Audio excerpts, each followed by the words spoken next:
ఓం మహాగణాధిపతయే నమః. ఓం గురుభ్యో నమః. ఓం శ్రీమాత్రే నమః. పరమేశ్వర స్వరూపమైనటువంటి జ్యోతిష, వాస్తు మరియు ఇతర అనేకమైనటువంటి శాస్త్రములను మనకు అందించినటువంటి మహర్షులకి నమస్కారం. హయగ్రీవ హయగ్రీవ హయగ్రీవేతి యో వదయేత్ తస్య నిస్సరతే వాణి జహ్నుకన్యా ప్రవాహవత్.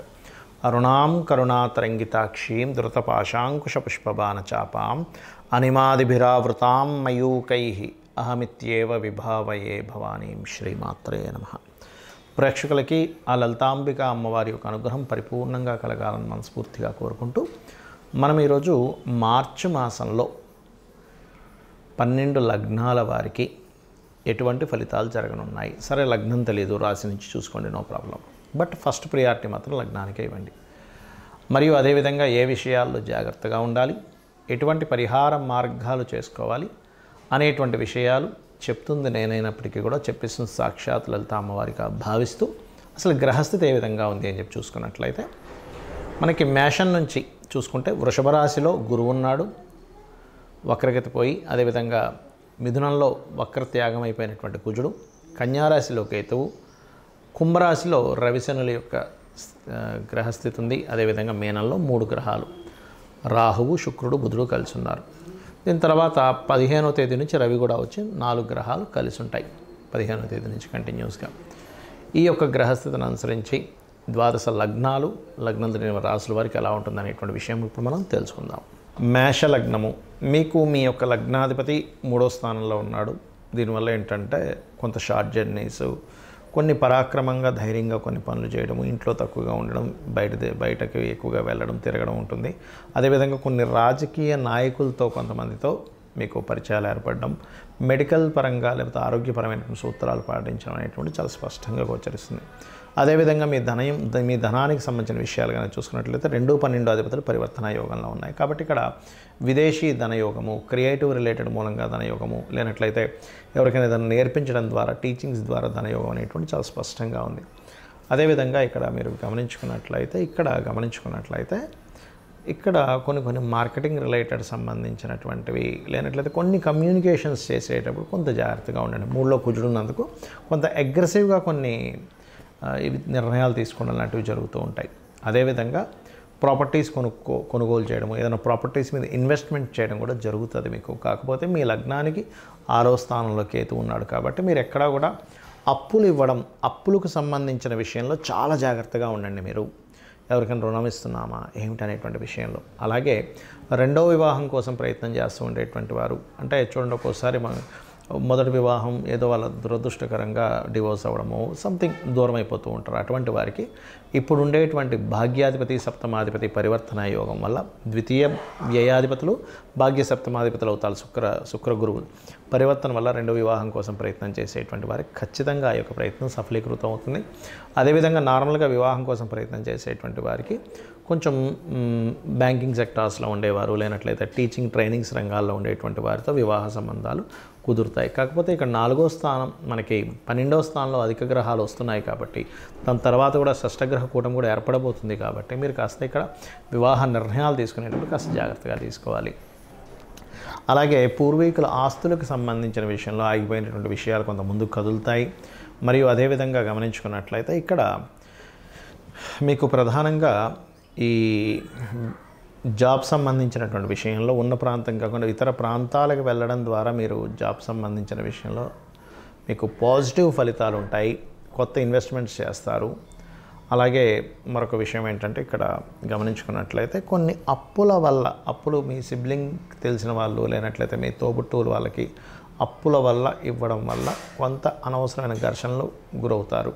కాబట్టి మాట్లాడేటప్పుడు, అప్పులు ఇచ్చేటప్పుడు ఇటువంటి విషయాల్లో చాలా జాగ్రత్తగా ఉండండి.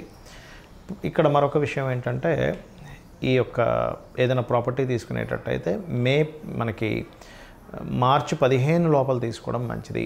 మార్చి 15 ముందు తీసుకుంటే మీకు ప్రాపర్టీ విషయంలో మంచి లాభాలు ఉంటాయి. మార్చి తర్వాత ఏంటంటే మీకు 5వ అధిపతి మరియు 4వ అధిపతి ఉన్న గ్రహస్థితులు కనుక చూసుకుంటే వెళ్ళి అక్కడ కలవడం జరుగుతూ ఉంటుంది. మరియు మరొక విషయం ఏంటంటే ఇక్కడ సంతానం కోసం ప్రయత్నం చేసేటువంటి వారు కూడా మార్చి 15 లోపలే మీ యొక్క ప్రయత్నాలు సఫలీకృతం అవుతాయనేటువంటి చూపిస్తుంది. ఐవీఆర్ ఇట్లాంటివి చేయించుకునేటువంటి IVF ఇట్లాంటివి ముఖ్యంగా ఐయుఐ ఇట్లాంటివి చేయించుకుని ఉంటారు. సో ఇక మీరు చేయవలసినటువంటి దేవతారాధన, సూర్య నమస్కారాలు ఎక్కువగా చేయండి, అన్ని విధాలా బాగుంటుంది. ఈ మార్చి మాస ఫలితాలు అయిపోయిన తర్వాత మనకి నూతన సంవత్సరం రాబోతుంది, విశ్వవసు నామ సంవత్సరం. ఇప్పటి నుంచే చెప్తున్నాను, అసలు విశ్వవసు నామ సంవత్సరంలో అయినా మీరు కంప్లీట్గా సక్సెస్ అవ్వాలంటే ఎటువంటి జాగ్రత్తలు తీసుకుంటే ఎవరైనా సరే, అంటే ఏ లగ్నంలో పుట్టినా, ఎటువంటి నక్షత్రంలో పుట్టినా, ఎటువంటి గ్రహస్థితులు ఎలా ఉన్నా సరే, ఇప్పుడు నేను చెప్పబోయేది ఇంక మీకు ఫైనాన్షియల్గా, పేరు ప్రఖ్యాతుల పరంగా మీరు అనుకున్నటువంటి సంకల్పం ఏదైనా, మీ డిజైర్ ఏదున్నా సరే నెరవేరడానికి ఇప్పుడు నేను మీకు ఒక ఆస్ట్రాలజీలో ఉండేటువంటి ఒక సీక్రెట్ చెప్తున్నాను. అది కనుక పాటించగలిగితే అద్భుతంగా మీరు చేరుకోగలుగుతారు.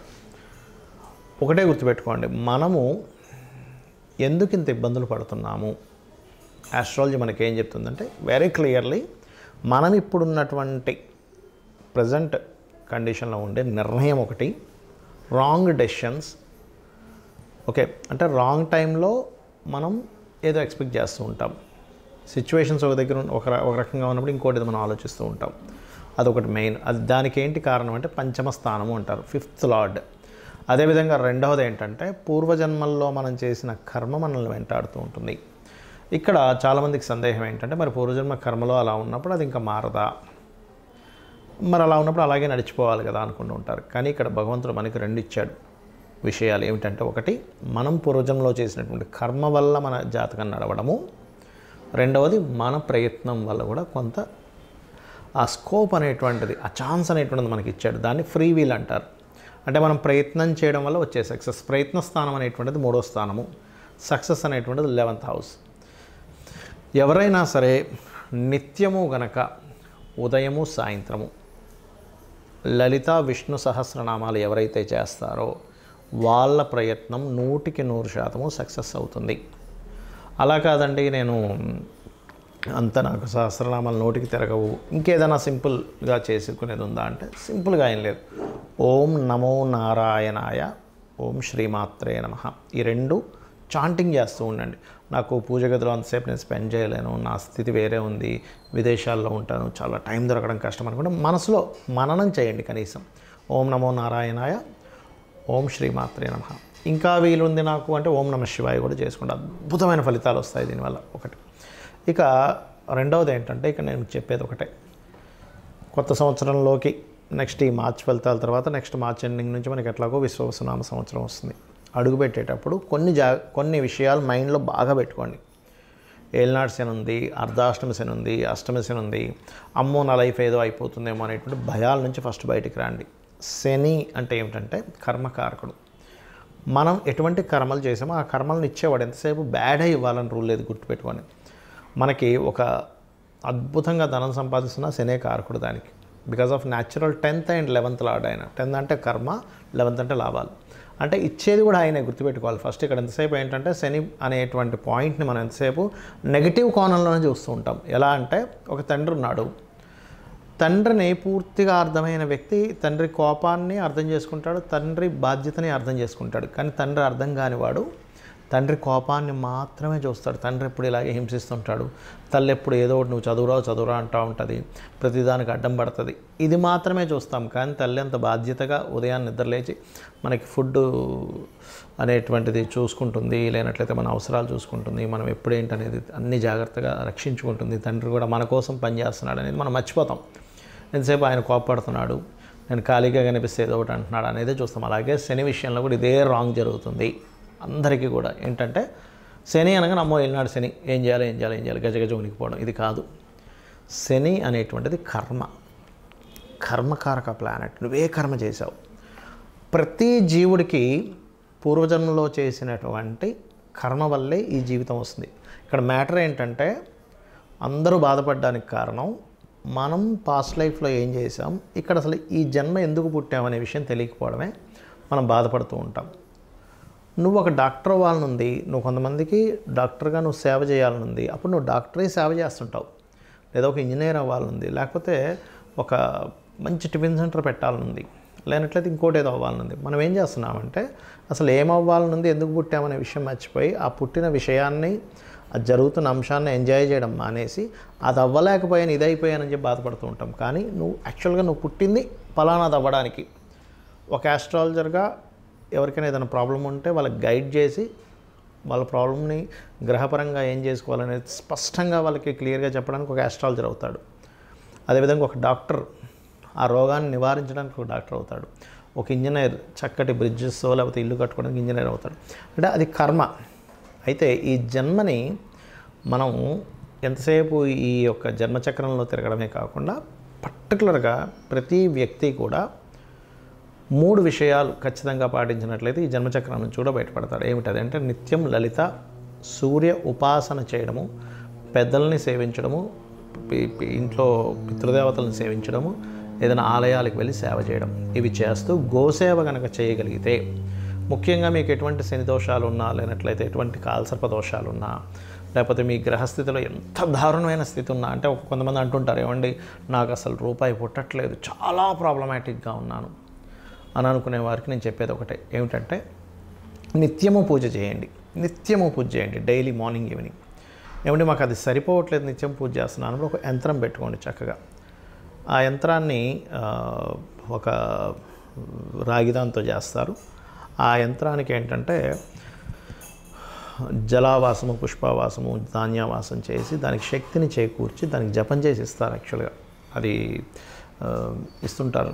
కొంతమంది అడిగినప్పుడు నేను కూడా ఏర్పాటు చేశాను. బట్ ఏంటంటే మీరు ఎక్కడైనా కూడా తీసుకోవచ్చు అది. అయితే ఇక్కడ ఏంటంటే దాన్ని కనుక చేయగలిగితే ఇంకొంచెం స్ట్రెంత్ పెరుగుతుంది మీకు. ఇక్కడ నేను చెప్పేది ఒకటే,